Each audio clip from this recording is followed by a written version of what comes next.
আসসালামু আলাইকুম ওয়া রাহমাতুল্লাহি ওয়া বারাকাতুহু। আজকে আমরা সামষ্টিক অর্থনীতির কমপ্লিট সাজেশন দিব এ টু জেড। যাদের পরীক্ষা 2024 অনুষ্ঠিতব্য 2025 মানে রুটিন দিয়ে দিয়েছি।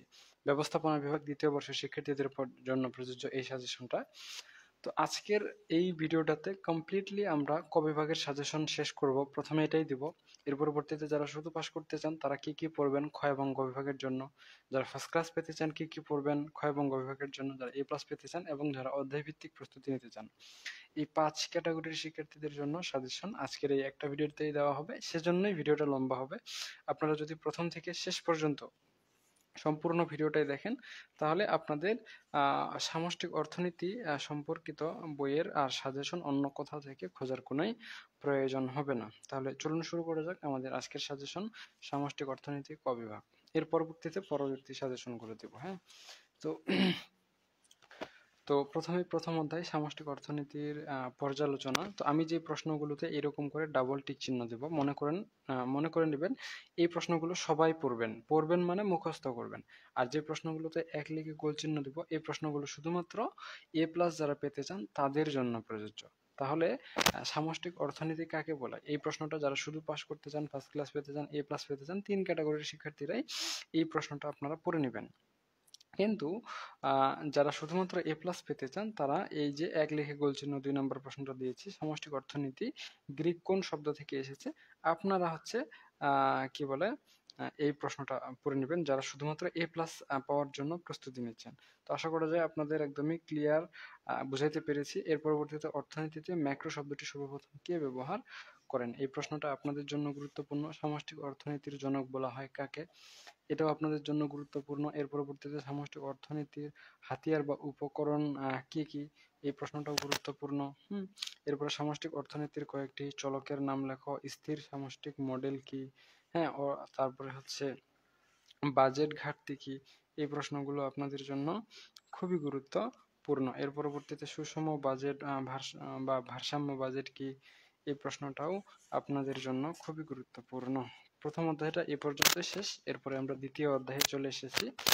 তো দ্বিতীয় অধ্যায়ে আপনাদের জন্য গুরুত্বপূর্ণ প্রশ্ন হচ্ছে জাতীয় আয় কি, এটা সকলের জন্যই খুবই গুরুত্বপূর্ণ। এর পরবর্তীতে মোট জাতীয় উৎপাদন বা জিএনপি কাকে বলে, এরপরে নিট জাতীয় উৎপাদন বা এনএনপি কাকে বলে, এনএনপি এর পূর্ণরূপ কি, হ্যাঁ, পরবর্তীতে আয় কাকে বলে, ব্যবহারযোগ্য ডিআই কাকে বলে, বাস্তব জিএনপি কাকে বলে, সম্ভাব্য জিএনপি কাকে বলে এবং আর্থিক জিএনপি কি, সেই সাথে লুক্কায়িত জিএনপি কি, এই প্রশ্নগুলো আপনারা সুন্দর করে মুখস্থ করে নেবেন। এগুলো আপনাদের দ্বিতীয় বর্ষের পরীক্ষার জন্য খুবই গুরুত্বপূর্ণ। এর পরবর্তীতে জিএনপি ডিফ্লেক্টর বলতে কি বুঝো, প্রকৃত জাতীয় আয় বের করার সূত্রটি লেখো, দ্বৈত গণনা সমস্যা কি, নিট অর্থনৈতিক কল্যাণ কি, সিপিআই এর পূর্ণরূপ লেখো এবং ভারসাম্য জাতীয় আয় কি, এই প্রশ্নটা আপনাদের জন্য খুবই গুরুত্বপূর্ণ। এর পরবর্তীতে চূড়ান্ত দ্রব্য কি, আপেক্ষিক আয় কি, বাজার অর্থনীতি কি, এই প্রশ্নগুলো আপনারা পড়ে নেবেন যারা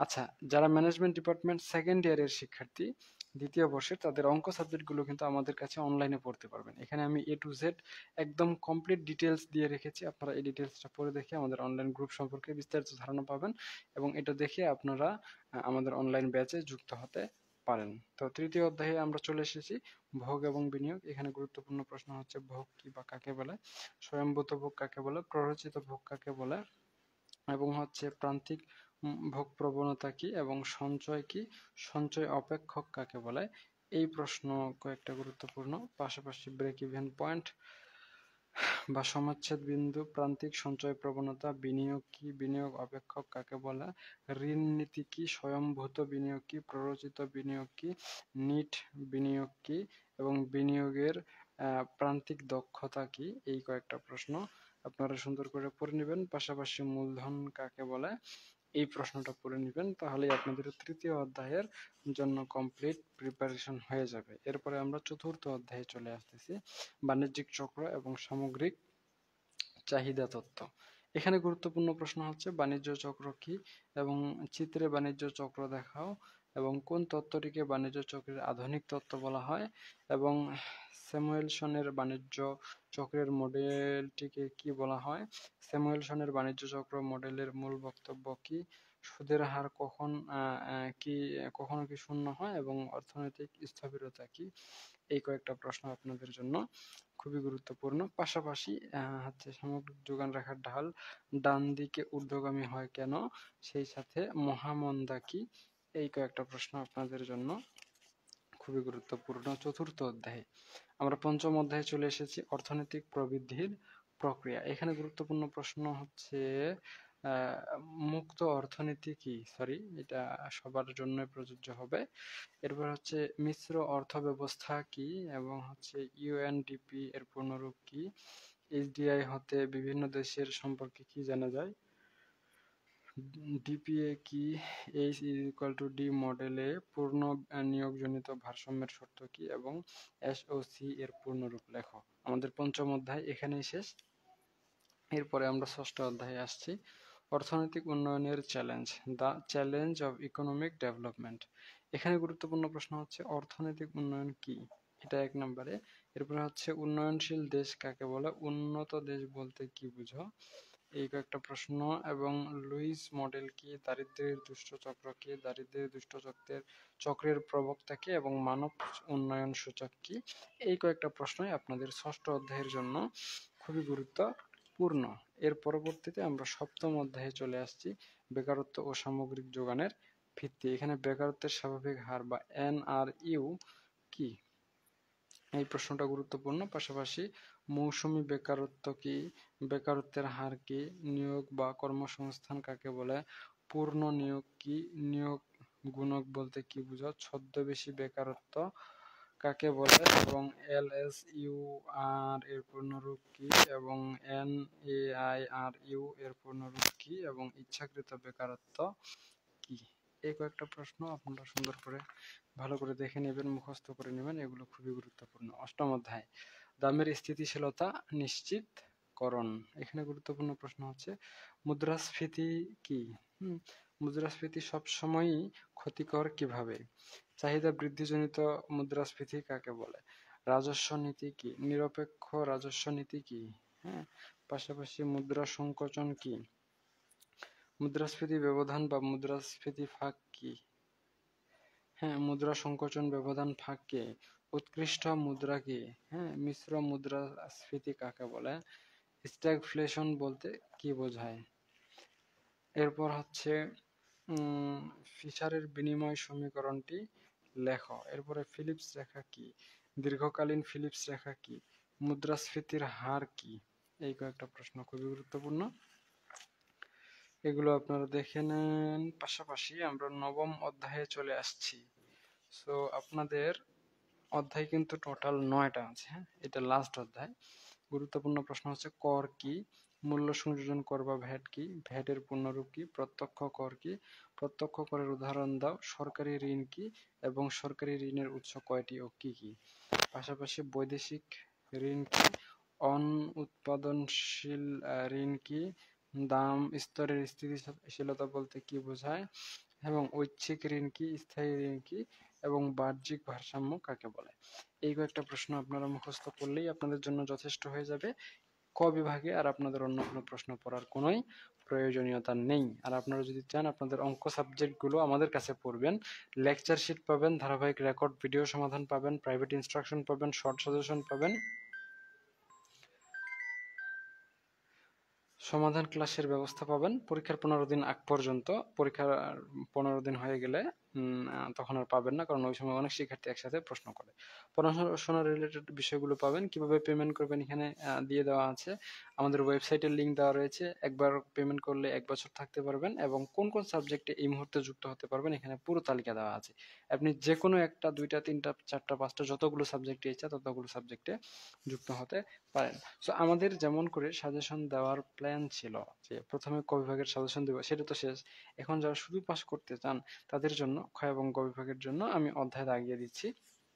যারা হচ্ছে সরাসরি প্রশ্ন দেখতে চান না, খ এবং গ বিভাগের জন্য যারা শুধু পাস করতে চান, প্রথম অধ্যায় সামষ্টিক অর্থনীতির পর্যালোচনা, দ্বিতীয় অধ্যায় অর্থনৈতিক কর্মকাণ্ড পরিমাপ এবং তৃতীয় অধ্যায় ভোগ ও বিনিয়োগ। 100% গুরুত্বপূর্ণ এই ৩টা অধ্যায় যারা পড়বেন তাদের শুধু পাস নিশ্চিন্তে হয়ে যাবে। আপনাদেরকে পাস করার জন্য আর অন্য কোথাও কোনো কিছুই পড়তে হবে না, কোনো কিছুই দেখতে হবে না। আর আপনারা চাইলে আমাদের অনলাইন ব্যাচে যুক্ত হতে পারেন। এটা আমার প্রোফাইল, হ্যাঁ? আমার প্রোফাইলে আপনারা যুক্ত হতে পারেন। এটা আমাদের free group, BBA group all department. আপনারা চাইলে আমাদের গ্রুপে যুক্ত হয়ে থাকতে পারবেন। এটা আপনাদের জন্য বেনিফিশিয়াল হবে। এছাড়াও এটা হচ্ছে বিজনেস কমিউনিকেশনের প্রাইভেট গ্রুপ। এই মুহূর্তে 97 জন শিক্ষার্থী আমাদের গ্রুপে আছে। 31 জন আরো রিকোয়েস্ট দিয়েছে। তাদের পেমেন্ট গুলো কনফার্ম করে আমি একটু পরে তাদেরকে অ্যাড করে নেব গ্রুপে। এর পরবর্তীতে এটা হচ্ছে বিজনেস ম্যাথ এর প্রাইভেট গ্রুপ। 159 জন আছে, আর 19 জন মেম্বার রিকোয়েস্ট দিয়েছেন প্রাইভেট শিক্ষার্থী, তারা যুক্ত হবে কিছুক্ষণ পর। এরপর এটা হচ্ছে প্রিন্সিপালস অফ ফিন্যান্স। 116 জন শিক্ষার্থী রয়েছে।